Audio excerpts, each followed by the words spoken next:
is, first of all, it was wired to Tamiya's. Does not have a MOSFET. It's got a V2 gearbox in it, but it's not quick change for the spring, from what I understand. I can't find any information really online about the gun itself. Unfortunately, it's just not a whole lot of people that have worked on it. People have done reviews on it. Team Shadow TSA, Team Shadow Airsoft. His channel, he has one that he's been working on, but the coverage of the build has been so sporadic that I've just been kind of lost on what exactly they've done. I've reached out to him, kind of talked to him. He says that the gearbox is full of plastic. I'm not sure one way or the other because I haven't pulled it apart yet. But like I said, the external, wow, the external build quality is really nice. And then I'm kind of in a situation where when you've watched the clip about how I got the gun, you understand where I'm kind of at with this process. So I think if I was to pay full retail price for this, I would have been really kind of upset. We're going to take a look right off of Airsoft GI, their website. You see here, right in the middle of the screen, we hit the price of $350. So you've heard me talk about this in a couple of other videos. I just really wanted to touch on this to show you what's listed about this rifle online. The one thing that I have the biggest beef with is this right here, muzzle velocity, 370 feet per second. I want to know with what. What are they shooting, .001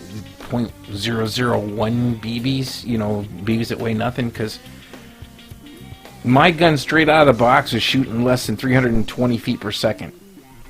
You go online, you look at other guys' videos, they're getting the same thing roughly, anywhere from about 320 to 330, which is nowhere near close to 370 feet per second.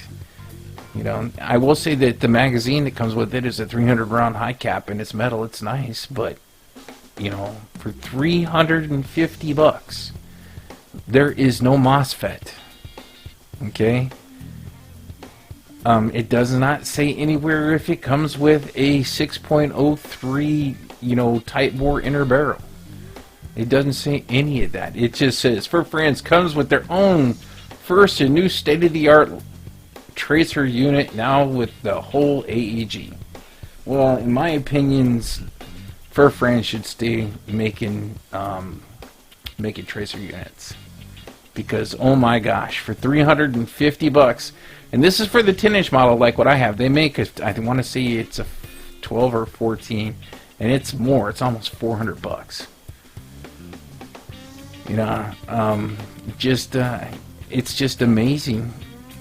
And if you look in here, there's specifications. It just says made by Jag Arms manufacturer. Reviews. This guy right here, he's put a 5-star. Says, I got the gun in a black and gold. Okay, got it in a mystery box.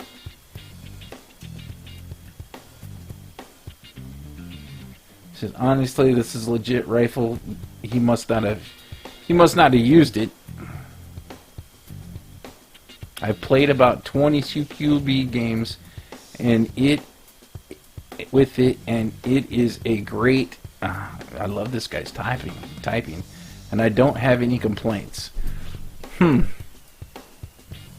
I guess his style of play and my style of play are completely different, because this does not work for me whatsoever.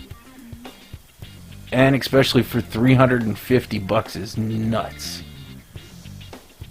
It says super easy to take off the orange tip and put on a tracer. For $350 it should be.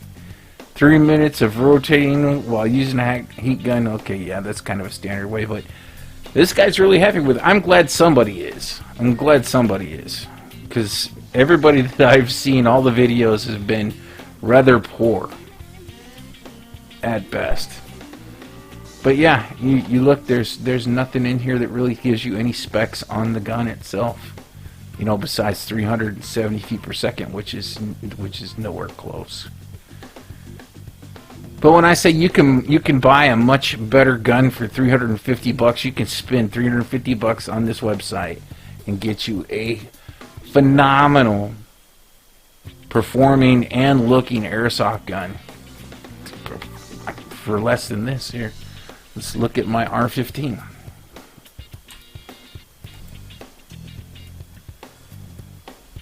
$325. This is what I have. This is worth every bit of it. And I will say, the FPS is not here either. My gun shoots around 360 feet per second, but it's still really usable. This comes with a 3.6. Wow, all of a sudden I cannot talk. It comes stock with a 6.03 Type 4 inner barrel. Comes with a MOSFET, quick change spring system. It comes with a rotary hop-up, straight trigger, Delta stock.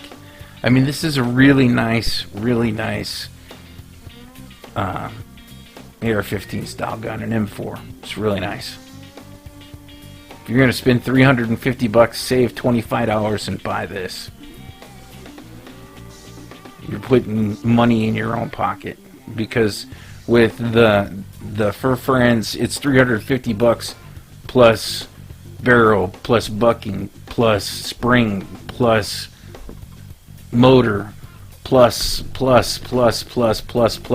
just to get it to where it performs like this gun does straight out of the box. So, just something to think about. I wanted to share my thoughts when it came to this.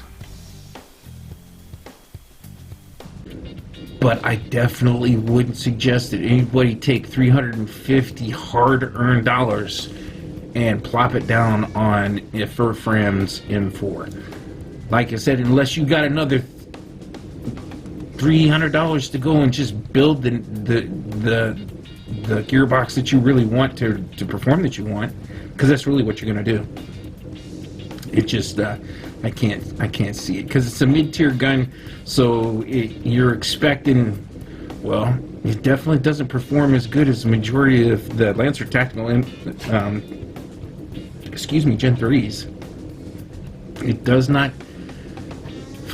not perform as good as my Zion, you know, and they're coming out of the same factory as the Lancer Tacticals, because they basically got all the same parts. So I've got my fingers crossed that at least maybe with that M130 gear in there, I can get 380 feet per second. I was hoping to be at a little bit over 400 feet per second with the Type 4 barrel, the new bucking, and the heavier spring, but I guess I'm be happy if I end up with, I guess, 375 to 400. I'm really not thinking I'm going to see 400 out of it, but we'll have to see. I'm going to run it like it is when I get it back until the gearbox grenades. The only other thing I think I might do is find a little bit better motor. That KWA stock high torque motor that I got from S&S is great.